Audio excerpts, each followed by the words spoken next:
I'm Mackenzie Price, and welcome to Gifted Minds Beyond the Classroom.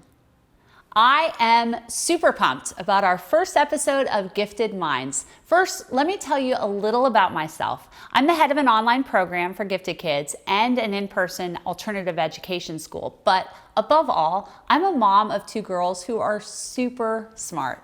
I spend a lot of time right here at my kitchen island managing my family life. I know full well that raising gifted kids isn't a topic that all of our friends can relate to. As parents, not having a community of people to talk to and share ideas with can sometimes make us feel a bit lost. So, Gifted Minds is meant to bring us together to provide support and direction. This show will discuss ways we can support our kids in three major areas: succeeding in their academics, developing life skills, and thriving in their emotional health. And at the end of each episode, we will have three specific takeaways, things to think about, simple action items that you can do at home to help us crush this parenting thing. Today, we are going to dive into the area of academics, and I have the perfect guest. Ned Johnson is co-author of the best-selling book, The Self-Driven Child, and the founder of PrepMatters, which provides tutoring, college planning, and test prep services. Wait until you hear his philosophy on academics. I think it's the holy grail for how we as parents should approach our kids' academic careers. Ned can spot uptight parents from a mile away. You know who I'm talking about, those parents who are fixated on getting their kids into Harvard or Stanford, believing that will determine their child's future success and happiness. Okay, I confess I may relate to that just a little bit. We parents can turn into total control freaks. I can't wait to hear what Ned has to say about how we can best help our kids when it comes to academics. So check it out as we go beyond the classroom. Ned, I am psyched to have you here to talk about academics. Thank you for joining me. Thank you for having me. A lot of parents' natural tendency is to jump in and get over-involved, especially when it comes to our kids' schooling. Can you tell us about your philosophy for how we should approach academics and our kids? So our approach is that we're trying to build self-driven kids, and we as parents want to help, but we want to help in ways that are effective, that don't work against kids' self-motivation, their inner drive, their sense of we're in charge of our own lives in a healthy way. What we suggest is parents move from thinking about themselves as being responsible, or the CEOs or the homework police or the boss or the manager, to being a parenting and academic consultant, a parent consultant. And we offer help, we offer advice, but we let kids make decisions, the important decisions about their lives as much as they can. We let the kids solve their own problems with our help, with our advice, but we don't jump in and grab the steering wheel from them, because we're effectively telling them that they can't handle this, that we need to handle it for them. And it also weakens our connection to them, because they are going to avoid us if we're freaking them out by jumping in every single time that something doesn't go well. So as parents, what we want to do is be a parent consultant, not a manager. It's a hard twist, but it's a really powerful one to make. I love that idea of being more of a consultant than a boss or manager. I think it reminds me a little bit when my younger daughter got the lead in her school play. I was so excited, and I came home and I'm like, we should get her an agent. Maybe she can do some acting or commercials. And my husband had to say, like, calm down. This is just something that she's doing for fun in school, and you do not have to take over. I also see this with my older daughter who, she's doing SAT prep right now. And when I even ask her, like, how's the SAT prep going? What's going on? She can feel that I'm a little bit too probably invested. And she gives me this look of just like, lay off, mom. And that's important for me to remember, to step back and kind of let them have some autonomy.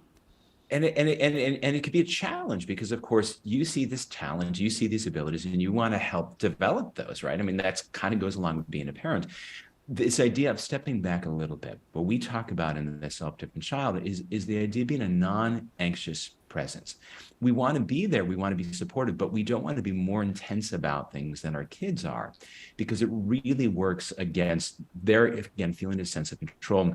It makes them respond to our energy. It also makes them less likely to hear or be open to our advice, because when we sort of push, it's stressful, and it kind of shuts down both communication and the prefrontal cortex, in which reside all these executive functions of organization, planning, decision making, problem solving, the very things that kids need to organize and plan and build their own lives, and to deal with things that are difficult or stressful. And so we effectively can kind of disable kids when we're overly stressed at the very time that they may be stressed and need these executive functions to work well as they navigate life, including school.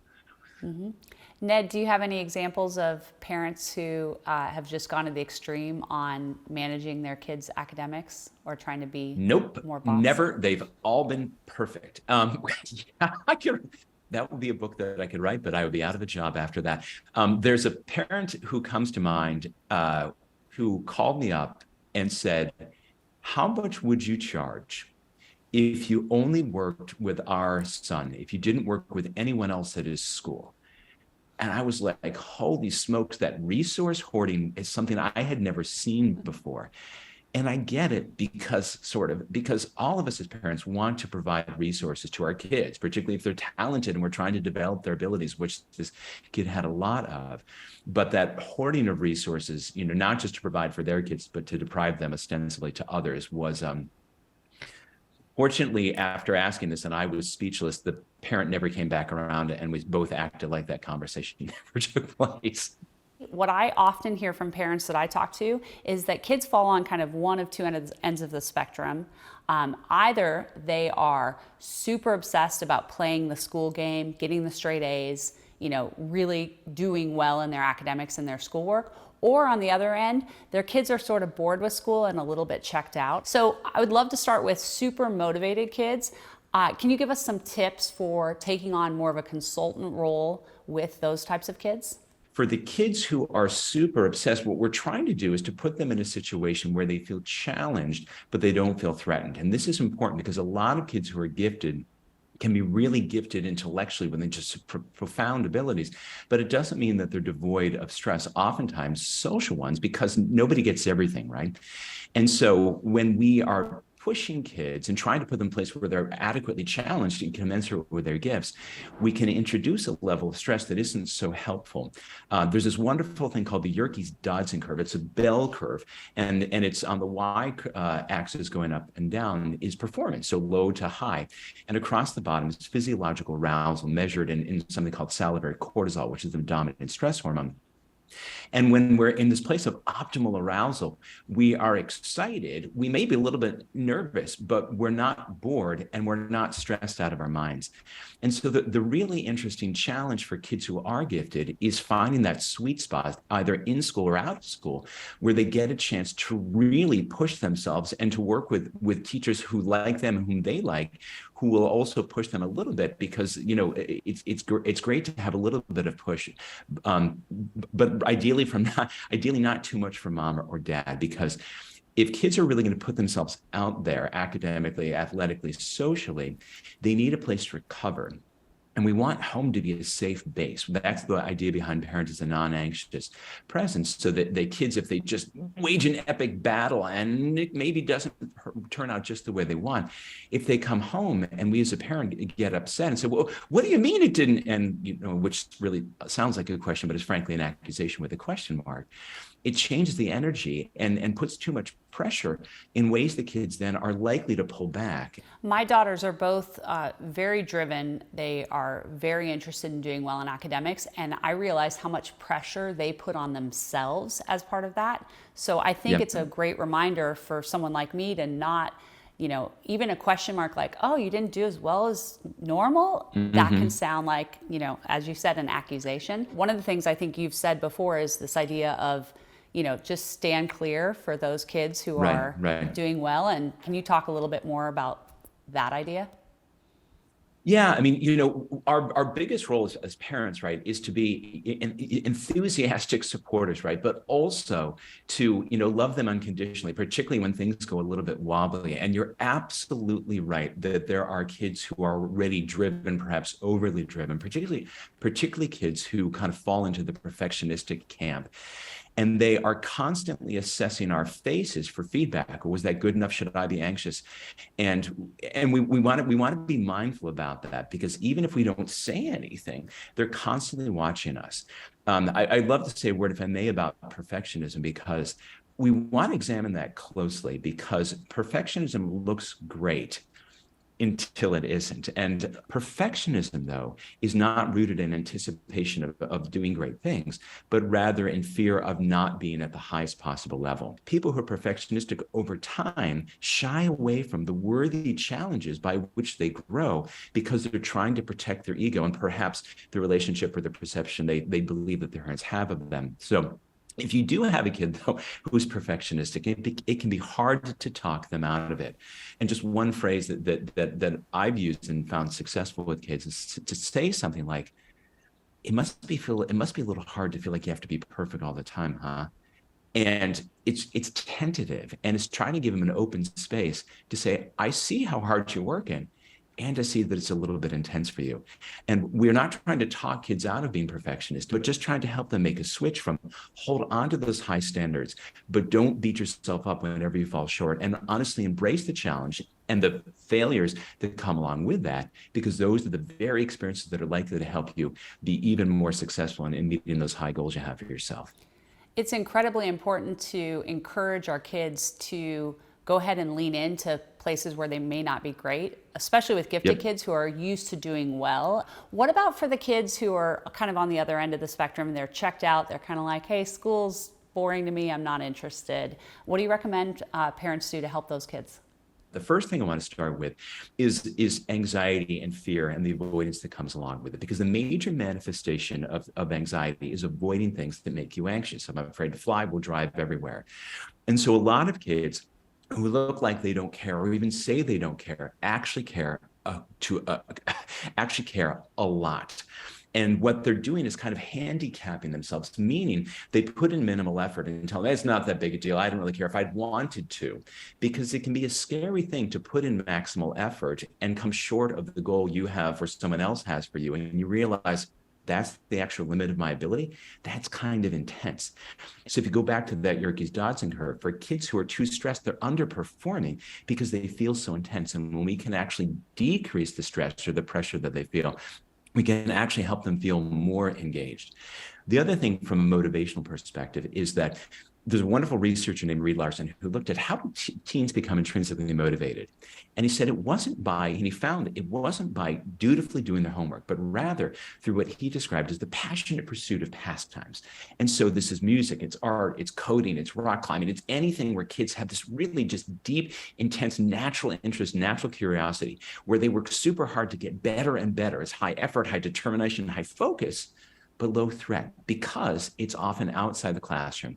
If you have a kid who's super talented, as long as they're working hard at something, and it doesn't have to be school for now, working hard at something, we don't worry about them, because they too are wiring brains that are to be motivated, that can work super hard.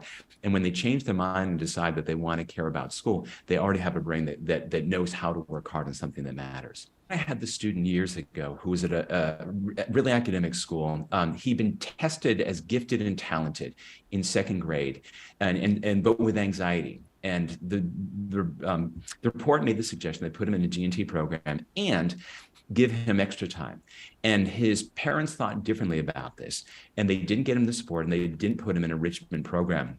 And then his grades really struggled because he was super bright, but he needed more time to process stuff. When he was in high school, he's this really good athlete, and he tried out for this elite level soccer team. And then his parents said, we really don't, and he made the team. He said, really don't think you should do that. We think you should just spend more time working at school. And so they took away the thing from him. They gave all that dopamine, all that get up and go neurotransmitter, as though that taking away the thing that he wanted, that he enjoyed most, was going to help him be motivated to do the thing that he enjoyed least. It was a terrible idea. I so often see kids with the work that I do, when I take profound interest in the things that they do outside of school, all of a sudden they start stepping up academically, in part because I'm caring about the things that they care about. But also, it's less threatening because their whole identity is not tied up into a silly SAT score, ACT score, or even their high school GPA. We know that when kids have a broader sense of who they are as people, and we take interest in the things that they take interest in, this becomes a real source of motivation to them. And it also changes our relationship with them in ways that are a lot more fun and a lot more helpful. So, in this new role that we're supposed to take on as consultants, especially when it comes to our kids' academics, we want to help kids widen that curve of optimal learning where they're stimulated and challenged, but not overwhelmed to the point of stress. Right. And they're not under challenged so that they're kind of bored. When we think about younger kids, let's say under 10, what's the advice that you have for parents on how to help do that? It's a great question. The first thing would be play. Play, and play. Peter Gray, who's one of the world's foremost authorities on play, says that the single best way for young kids, particularly under the age of 8 and heaven help us 3, 4, and 5-year-olds, is unstructured play. And it's important to note that play, by definition, is not adult directed. And so we as a society have taken many things that were children's play and we have weaponized them and monetized them. And so, you have a musical talent, we got to get an instructor as quickly as possible. No, we don't. When we take music and we take art and we take most of all sports and make it a competitive undertaking. Now, the challenge is, of course, is that the way that kids currently experience sports are almost always with organized activities, and I get that. So here's a model.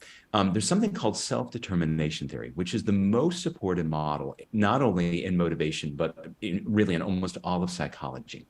And it's a model for developing intrinsic motivation, meaning it's not getting kids to work hard, it's helping kids want to work hard. And this is an incredibly important qualitative difference. So here's the model. 3 psychological needs that need to be met. 1, a sense for competency. 2, a sense of relatedness or connection. 3, a sense of autonomy. I don't want to work hard. I don't want to play baseball if I can't catch the ball and I'm terrified of having a pop-up, right? So you go out there with mom or dad and you practice it over and over until I feel competent enough that I'm not going to embarrass myself. Relatedness. We all know that we work, and kids most of all, work harder for people that they like and people who like them, right? So when you're choosing a coach, please don't go for the guy who's World Cup level. Go for the coach who just loves kids, because we're trying to help them want to work hard, not work hard because they're terrified that some tall person is going to yell at them. And the third is the sense of autonomy, that you have choice. So again, you offer help, you offer advice. Hey, I noticed that you're really having a great time playing soccer. Would you like to play on the travel soccer team? Would you like to spend an extra hour with someone who knows soccer in ways that I don't? Because I really can't help you, right? When we think of those 3 things in balance, we go a lot farther than where we currently do, which tends to be competency. So again, particularly for younger kids, think about this model of how are we supporting kids' autonomy and keeping our relationships of attaboy. And if you've got kids who are musically talented or athletically talented, we tend to not be able to help ourselves, and we keep making suggestions. And so if you're not sure what to say, you just say, I love listening to you play, or it's so much fun to watch you play soccer, or goodness, you are so into Legos. If we can show real curiosity about kids' interest and foster their curiosity, we've done so much of the important work of helping kids be intrinsically motivated and of fostering that relationship that allows us to be connected and to get insights on their world, including their interest and eventually their academics, as we try to help them, again, not just work hard, but want to work hard. Ned, as our kids get older, the academic stakes tend to feel a little bit higher. What is the advice that you would give us parents about how to approach our kids' academics as they move into those teen years? The same basic advice. You want to remain a consultant and a non-anxious one. There's a wonderful researcher named Jesse Borelli who did this really clever experiment, brought in these ostensibly gifted and talented kids, testing allegedly their visual spatial reasoning ability, plunked them in front of a computer, had them do digital puzzles that looked easy, but was not. They started to get stressed as it didn't go well, and they brought along parents, in this case moms, to sit there and observe with only one instruction, which was don't give them advice. You can encouragement, yes, but don't help them, which goes against parents' wiring, right? The kid starts to get stressed and his heart rate goes up and up. And the kid's stress affects the parent's stress because moms too have a heart rate monitor on. Because watching your kids struggle when you've been told not to help is like the hardest thing in the world. And eventually they all broke the rules, actually the only one rule, and started saying, Ned, over there, no, over there, track the other way. And the mom's stress went down because they finally felt a sense of control. But their kid's stress continued to go up. And this is hard because as a parent, you know things and you want to help and you want your kids to be as successful as they can.